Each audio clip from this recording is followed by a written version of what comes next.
G'day, I'm back with another video and it's a bit off topic. I'm going back into emotional abuse. I've been watching this TV show called Married at First Sight. Look, I don't watch too much of these type of shows, but I watched it this season and I'm actually glad I have been because I've been looking at it from a psychological viewpoint, and yes, even though much of the show is staged, much of it is overproduced. I also think that producers give them a lot of alcohol, a lot of different things to make them arc up, to make them be as loud as they can be. And look, would you see me getting on one of those shows? No way. But last night, on Sunday night my time, were the commitment ceremonies. And one couple who just came into the experiment, and I say experiment very lightly, was Susie and Billy. And Susie has a lot of characteristics of emotional abuse. And I'm not sure what's happened, why the producers have done it, but this season, most of the women have been abusive towards the men. And until last night, none of the so-called experts, and I say experts very lightly, really got involved until last night. That's another topic altogether. So it's apparent that Susie doesn't like Billy, the guy that she's paired up with. They are totally opposite. He's sensitive, she's very brash and says what she thinks, but she's also abusive. She's also borderline narcissistic, and I'm thinking that there's some major issues there. So I'm just wondering, does any psychological testing go into this? Or simply are there three questions? Are you suicidal? Have you ever had a mental health issue? You know? And if they say no to it, they pass. They go through into another, onto the process. But a lot of these people on the shows the last couple of years have some major issues going on. They think that love will solve everything. So on to last night.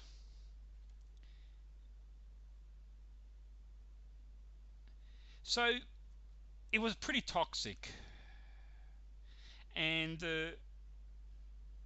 the poor guy, you could tell that he was shriveling within the couch while she was really going at him, until one of the male experts, a psychologist, simply cut her off. And I'm glad, but she didn't like that. I like what he said to her. Do you think that you're better than Billy? Because you talk as if you do see yourself as being better than Billy. Here's what it sounds like. You're not a man. You've got no balls. Use your big boy voice. That is contempt, and you're from a level above talking down to him. When you do that, it destroys the bond in the relationship. Do you understand that? Cruel put-downs, eye-rolling, that's contempt, and that's what you do. What I'm saying is what I'm seeing in front of me needs to be called out. And see, when you call out a toxic personality type, they don't have any self-reflection, so they go on the attack. And of course, Susie goes, "Oh, they're all against me. Billy's got problems and blah blah." Nothing, no sense of self-reflection. So, after I left the relationship, people asked me, did it ever get physical? the abuse. That is often the first question we ask someone we know or suspect is in an unhealthy relationship. While starting a conversation around physical abuse is essential, the issue is when it's the only question we ask. Stopping short of inquiring about other forms of abuse implies that physical violence is the defining factor of an unhealthy relationship. Even worse, it conveys the message that whatever else might be going on is just not that bad. This is a huge issue because emotional abuse can absolutely be that bad, if not worse. Even if relationships never get physically abusive, emotional abuse can escalate over time with devastating consequences, even death via suicide. And while emotional abuse does not always lead to physical abuse in relationships is nearly always preceded and accompanied by emotional abuse. Why don't we hear more about emotional abuse? In addition to the common misconception that it's just not that serious, many people simply aren't sure what emotional abuse actually entails. My aim here is to help you understand what emotional abuse really means and what makes it so dangerous so that you're better equipped to start the conversation with yourself or with someone else. Because if you want to stop it, you first have to know what you're dealing with. Let's define emotional abuse. Understanding emotional abuse is complicated for many reasons. One reason is because there are several different names used interchangeably to refer to the same kind of abuse, including emotional abuse, violence, psychological abuse, violence, and mental abuse. For simplicity, I'll use emotional abuse going forward. Another complication is that there's isn't one accepted definition of emotional abuse. It seems that everyone has a slightly different version. I've identified several common threads that make up the most widely accepted definitions and combined them here to create the following description of emotional abuse. Emotional abuse is any abusive behavior that isn't physical, which may include verbal aggression, intimidation, manipulation, humiliation, and which most often unfolds has a pattern of behavior over time that aims to diminish another person's sense of identity, dignity, and self-worth, and which often results in anxiety, depression, suicidal thoughts or behaviors, and post-traumatic stress disorder. Isn't that a lot? Each part of the definition presents its own complications to fully grasping the reality of emotional abuse because it is a big topic. So let's dissect what this really means piece by piece, breaking down emotional abuse. Any abusive behavior that isn't physical. Pretty broad, right? Emotional abuse is difficult to comprehend because it encompasses so much. Just take a look at the non-exhaustive list of behaviors that are potentially emotionally abusive. Intimidation, manipulation, refusal to ever be pleased, blaming, shaming, name-calling, insults, put-downs, sarcasm, infantilization, silent treatment, trivializing, triangulation, sabotage, gaslighting, scapegoating, blame shifting, projection, ranking and comparing, arbitrary and unpredictable inconsistency, threatening harm, forced isolation. We specify potentially abusive behaviors because some of the behaviors on this list could occur in a healthy context as well. Let's take sarcasm and infantilizing speech, for example. Many people consider sarcasm a key component of a good sense of humor. Many people would also agree that using infantilizing speech as terms of endearment is harmless. For example, referring to a significant other as baby. However, in the context of emotional abuse, where the intent is malicious, these behaviors can be extremely cutting, especially when disguised as your affection or an innocent remark. For example, someone who repeatedly tells his or her significant other, "My baby is so smart," in a way that's meant to mock their partner's intelligence, using sarcasm as well as infantilizing speech to make them feel small is a form of emotional abuse. The key The key word here is may include verbal aggression, intimidation, manipulation, and humiliation. Not only is the list of emotional abuse tactics incredibly long and dependent on context, the particular combination of behaviours that show up, how they show up, whether overtly or covertly, and with what intent, can also greatly vary from relationship to relationship. As a result, I have had to add another layer of complexity. Emotional abuse doesn't have one specific look. It's different in any context and relationship.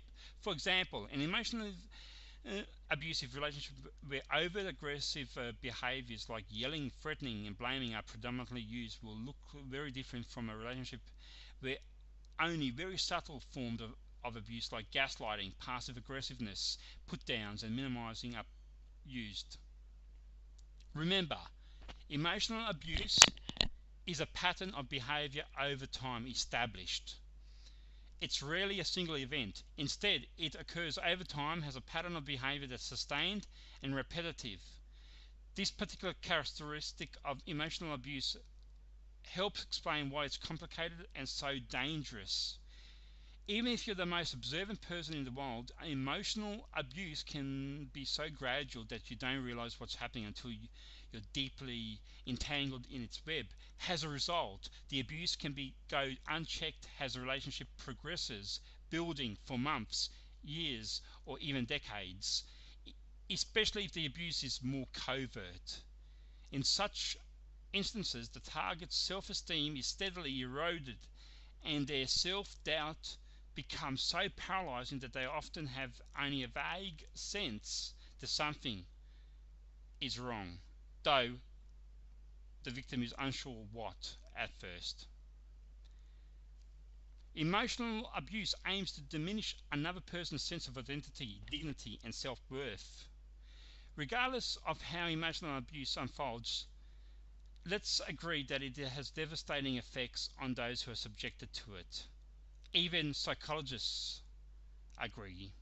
Unfortunately, these effects, as well as each harmful act of abuse, are largely invisible.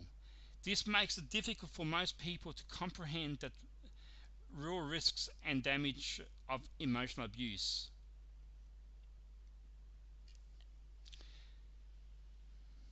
For a moment, try to imagine a scene of physical violence, a fight.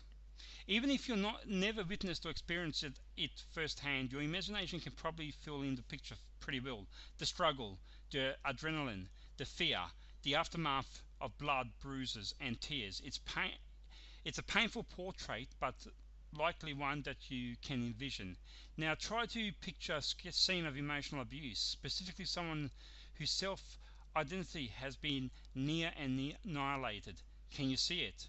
Chances are your mind doesn't know where to begin, but if you are able to create a picture of either the acts of abuse or what the damage looks like on the person who experiences it, can you put that image into words?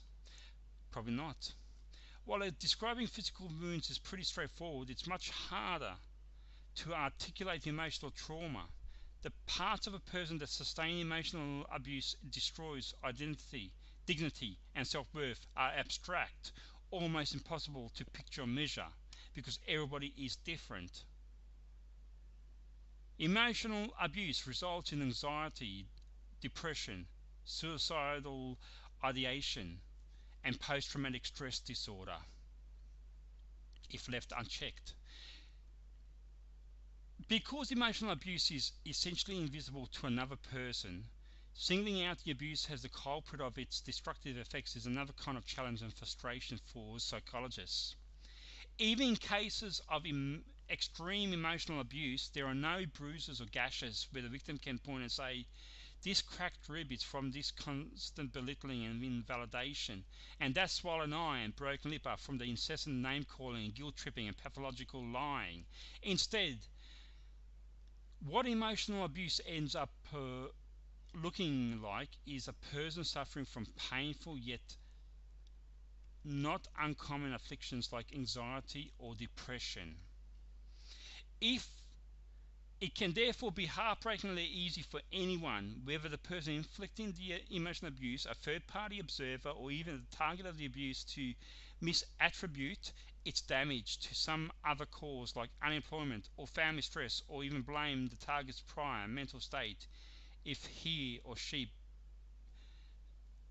battled similar issues in the past. Hopefully this explanation of emotional abuse is as comprehensive as possible, but I recognise that it's still bound to have gaps due to the complications. There's a lot of them. Think of it as more of a springboard for future conversations and exploration than an all-encompassing definition. Emotional abuse, like any other form of cruelty, thrives in the darkness when no one understands, discusses, or recognises it. Using your newfound knowledge and curiosity to shine the light on the risks and devastation of emotional abuse. A great place to start with is this question: how does the behaviour action make you feel? Or did it ever get emotionally abusive?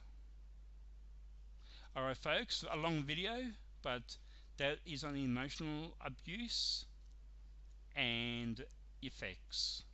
I'll have another follow-up video on this topic soon. Ciao for now.